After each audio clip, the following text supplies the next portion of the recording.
Pertarungan bakal cawapres juga makin menguat usai Jokowi menyebut 7 nama yang cocok mendampingi Ganjar Pranowo.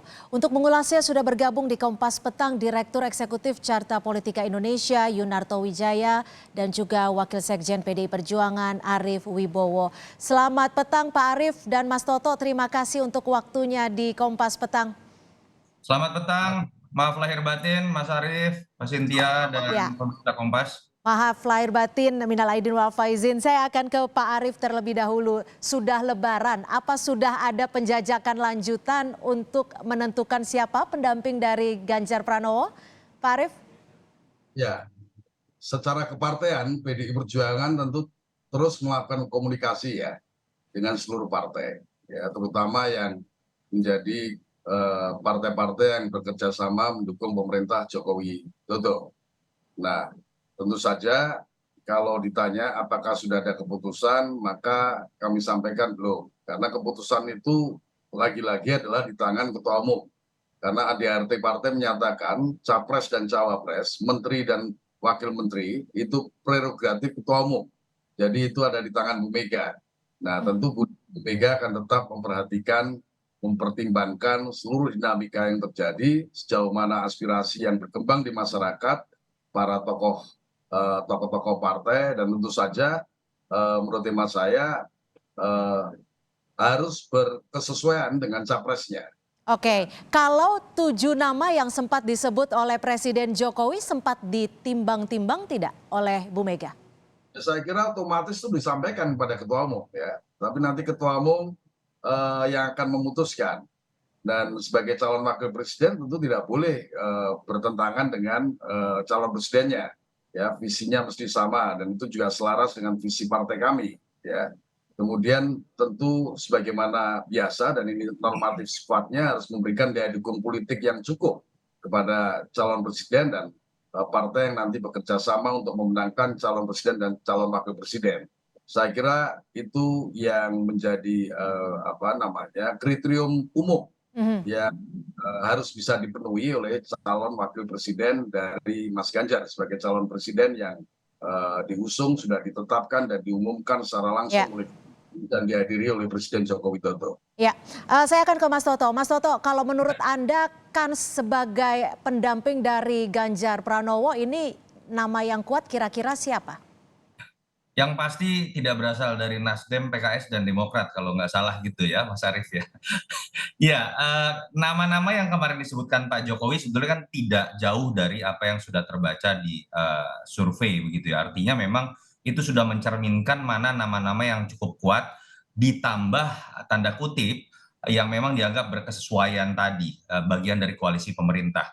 Kalau kita menggunakan formula misalnya, kita bisa gunakan beberapa formula. Kalau formula pertama, cawapres yang bisa jadi variabel komplementer menutupi kelemahan Mas Ganjar di daerah-daerah tertentu. Mas Ganjar kuat di Jawa Tengah, Jawa Timur, dan daerah minoritas misalnya, sangat mungkin dia membutuhkan orang yang kuat di Jawa Barat atau misalnya di Sumatera. Di situ ada nama Sandiaga Uno dan atau Ridwan Kamil.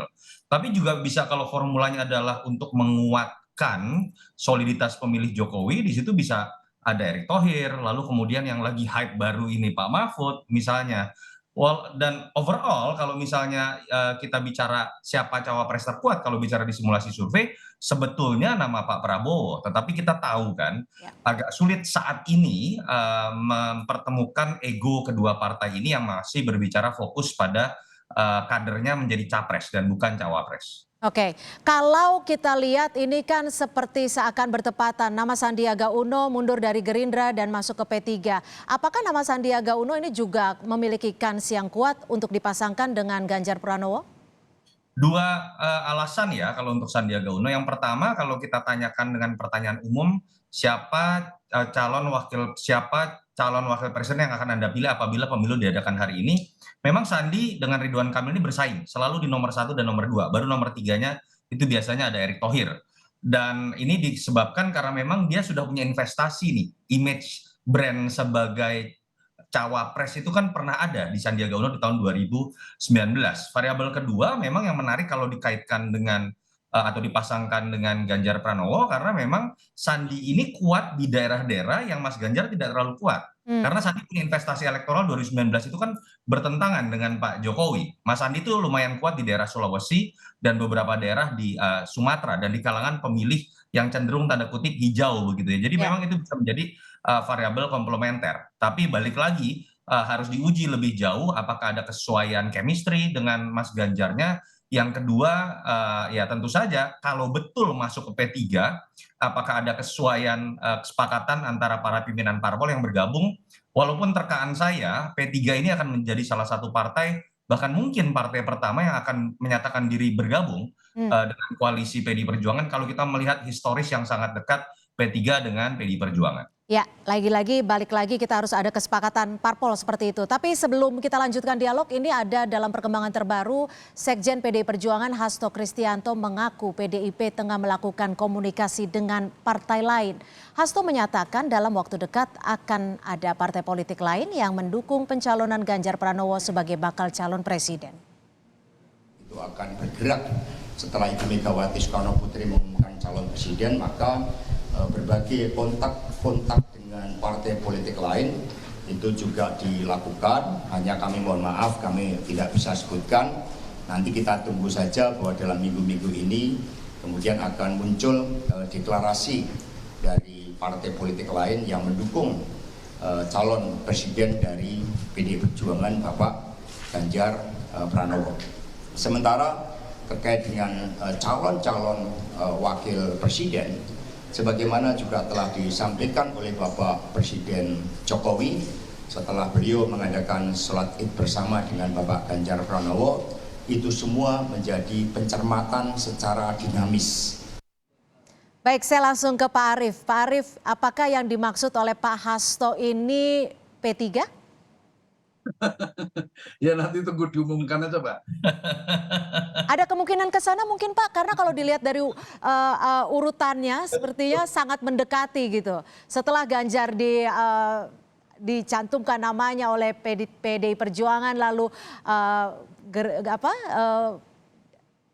mundur dari Gerindra dan juga masuk ke P3. Ya nanti biar diumumkan bersama atau partai yang akan bekerja sama dengan PDI Perjuangan yang akan mengumumkan secara mandiri. Ya kita tunggu saja. Jadi tak elok kiranya kalau belum sudah diumumkan. Ini kan penjajakan atau komunikasi politik yang dilakukan dalam rangka memperkuat kerjasama, membangun dan memperkuat kerjasama dengan partai yang lain. Karena kami menyadari bahwa membangun Indonesia tidak bisa sendiri, itu satu keniscayaan. Dan tadi juga sudah saya sampaikan tentu harus dalam posisi yang memperkuat calon presiden dari PDI Perjuangan, Mas Ganjar Pranowo. Ya. Kira tidak perlu harus terburu-buru. Kemarin dugaan orang capres akan diumumkan Juni, ternyata Ibu mengumumkan pas tepat pada tanggal 21 April, hari Ibu Kartini. Ya. Baik. Jadi banyak hal yang bisa jadi tergantung kepada situasi dan kondisi objektif kepolitikan kita. Saya akan ke Mas Toto. Mas Toto, kalau menurut Anda sendiri PR besar dari PDI Perjuangan untuk menentukan pendamping dari Ganjar Pranowo ini sebenarnya apa sih, Mas Toto? Ya, tadi sebelum masuk ke sana, saya kenapa menduga P3 salah satu partai yang akan masuk pertama sebetulnya bukan terkait dengan Sandiaga Uno. Kalau kita baca sebenarnya sangat mudah ya membaca, ada portfolio statement-statement, ada dua partai yang sebetulnya DPW-DPW-nya itu sudah menyatakan dukungan kepada Ganjar Pranowo, bahkan sebelum teman-teman PDI Perjuangan berani mengeluarkan statement karena masih menunggu Ibu Ketua Umum ya. Ada P3 dengan PAN. Tapi yang saya lihat lebih mungkin P3 terlebih dahulu. Kenapa? Karena kalau kita lihat statement dari DPW P3 itu hanya Mas Ganjar.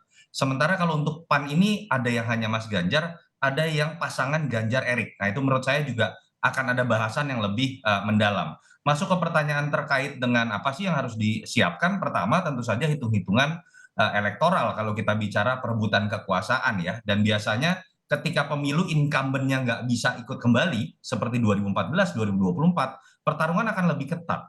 Dan di situ kebutuhan calon wakil presiden yang bisa menjadi insentif elektoral itu lebih dibutuhkan. Itu mengapa harus dihitung bagaimana kelemahan Mas Ganjar di daerah tertentu, segmen tertentu, itu kemudian bisa ditutupi atau dilengkapi oleh calon wakil presidennya. Ya. Yang kedua saya pikir tidak perlu diajari ya, kalau secara prinsip kita tahu Ibu Mega ini bahkan beberapa pengamat mengatakan keras kepala dalam konteks secara positif.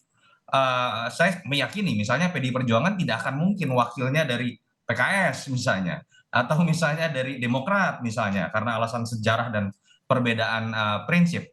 Dan yang harus kemudian diterjemahkan kan adalah bagaimana bukan hanya prinsip partai atau Ibu Mega, tetapi sekarang prinsip capresnya.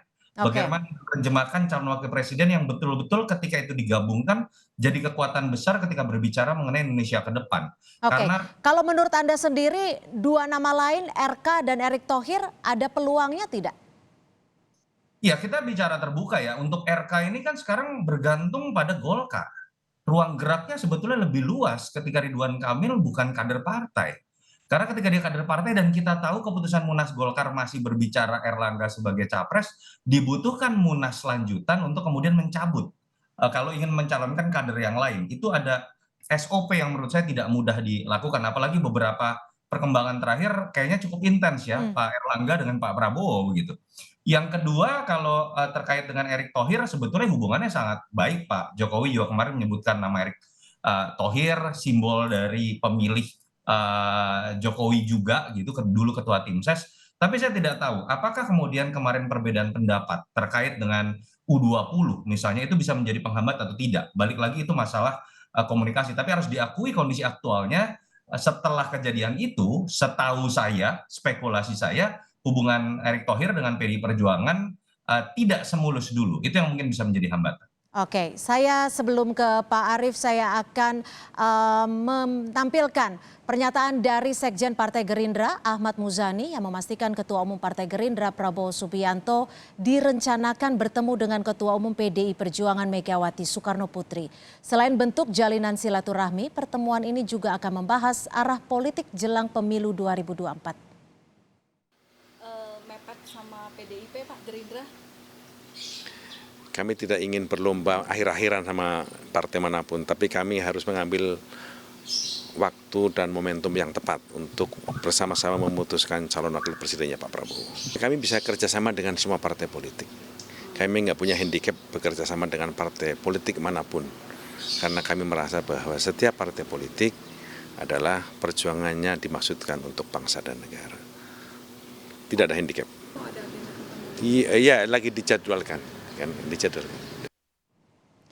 Pak Arief, apakah betul pertemuan ini akan segera terlaksana antara Bu Mega dan juga Pak Prabowo? Susah untuk saya jawab. Tapi saya sampaikan Betul berarti ya Pak ya? jelas bahwa PDI Perjuangan itu berkomunikasi dengan partai-partai yang lain ya. Khususon adalah partai-partai yang selama ini bekerja sama mendukung pemerintah Jokowi. Itu yang menjadi bagian dari yang tidak terpisahkan dari cara kerja politik Partai Demokrasi Indonesia Perjuangan. Kapan waktunya dan sebagainya tentu menjadi kesepakatan kedua belah partai. Dalam hal ini kesepakatan kapan bertemu adalah ketua umum partai. Jadi kalau memang betul pertemuan ini akan dilaksanakan antara Bu Mega dan juga Pak Prabowo, dugaan Anda atau spekulasinya akan seperti apa sih bentuk dari konsolidasinya, pertemuannya dan juga kerjasamanya, Pak Arief? ya, saya kira yang akan dibicarakan tentu satu ya tentang masalah rakyat, bangsa dan negara. Ya, terus kemudian perkembangan kemungkinan Indonesia ke depan supaya menjadi lebih baik, lebih maju seperti apa. Biasanya itu yang beliau berdua bicarakan, apalagi Bu Mega dan Pak Prabowo bukan tidak saling mengenal, sangat mengenal dengan baik. Dulu Pak Prabowo pernah menjadi cawapresnya Bu Mega pada saat Bu Mega menjadi capres, ya. Jadi sesuatu yang normal saja dan dalam politik itu biasa dilakukan. Sampai hari ini pun meskipun PDI Perjuangan sudah mengusung capres sendiri, Pak Ganjar Pranowo, kami tetap berkomunikasi dengan partai-partai yang lain. Jadi satu tradisi politik yang kita bangun karena kita ingin Indonesia tetap dalam situasi dan kondisi yang kondusif ya secara politik dan bahkan lebih dari soal lapangan politik tapi lapangan sosial, ekonomi, budayanya tetap sebagaimana Indonesia yang kita cita-citakan. Jadi itu yang luar biasa menurut saya, tetapi bahwa adalah keniscayaan politik yang memang harus dilakukan oleh Partai Demokrasi Indonesia Perjuangan. Baik, saya terakhir akan ke Mas Toto. Ini kan nama baca pres yang akan mendampingi Ganjar pastinya ditunggu oleh banyak pihak. Menurut Anda sendiri kerjasama ataupun masih ada peluang tidak antara Prabowo dan juga Ganjar Pranowo untuk dipasangkan ataupun disandingkan? Atau masing-masing akan benar-benar berpisah di sini maju masing-masing sendiri?